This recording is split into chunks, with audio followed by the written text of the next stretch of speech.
Why do so many Nigerians speak confidently about the Southeast, yet have never visited any Igbo city in their entire lives?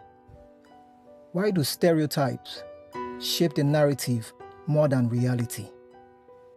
Because in Nigeria, stories travel faster than truth, and stereotypes survive longer than facts.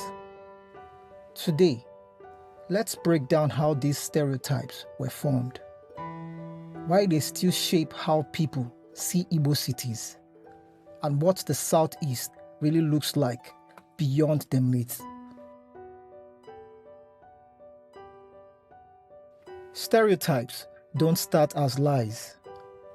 They start as stories, incomplete stories, exaggerated stories, stories that get repeated until they replace the real picture.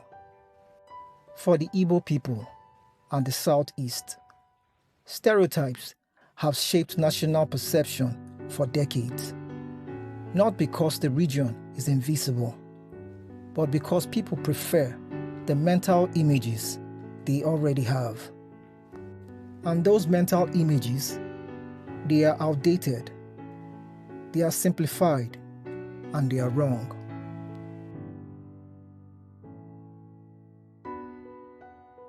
So where did these stereotypes come from? 3 major sources. 1. Historical events that painted the Igbo identity in a fixed narrative. 2.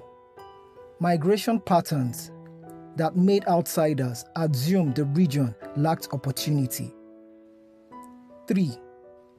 Media silence, which left many Nigerians with an incomplete view of Southeast development.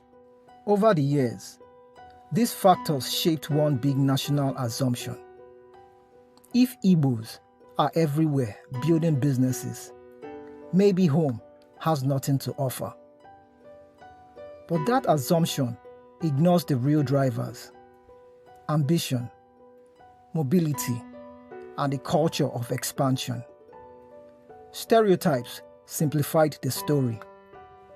Reality was far more complex.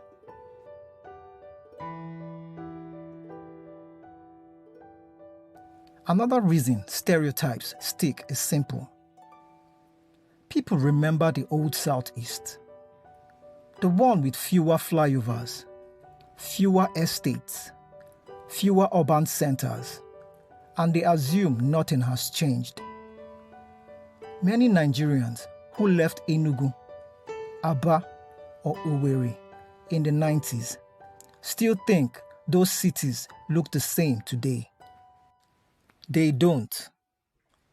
Urban landscapes have transformed massively.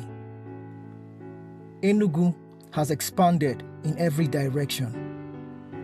Owerri has grown into a hospitality capital. Abakaliki went from a quiet town to one of Nigeria's fastest modernizing cities. Awka's dualized highways, Nnewi's industrial clusters, Umuaya's clean suburbs. These were not realities of the past, but stereotypes freeze the region in time.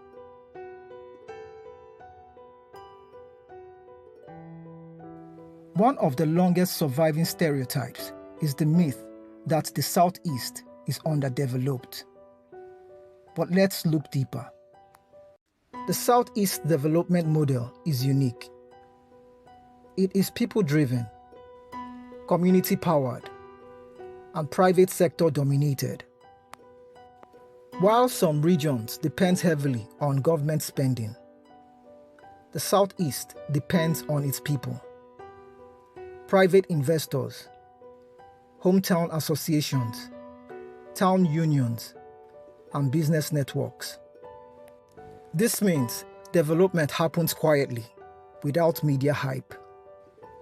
A community builds a road, no cameras. A businessman constructs an estate, no headlines. A town funds a hospital, no media coverage. So outsiders assume nothing is happening. But inside the region, everything is happening.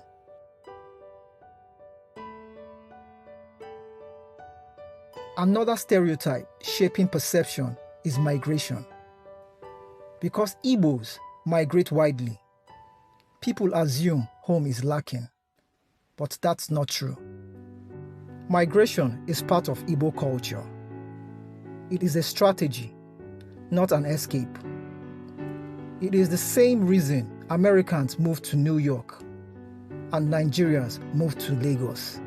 Opportunity. But outsiders twisted it into a sign of lack. And that stereotype damaged the understanding of Southeast cities. People forgot that the same migrants return home to build houses, invest, establish industries, and expand urban growth. Migration didn't weaken the Southeast, it strengthened it.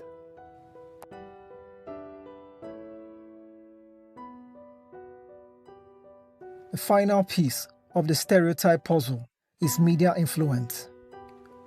National media rarely highlight Southeast successes. No coverage of the new flyovers. No features on the clean cities. No spotlight on the growing middle class. No documentaries on private development. But let there be a problem. Suddenly, the cameras arrive. Negative stories circulate faster than positive truth. So Nigerians assume the Southeast is always struggling, always unstable, always behind. But the truth is that the region is simply underreported, not underdeveloped.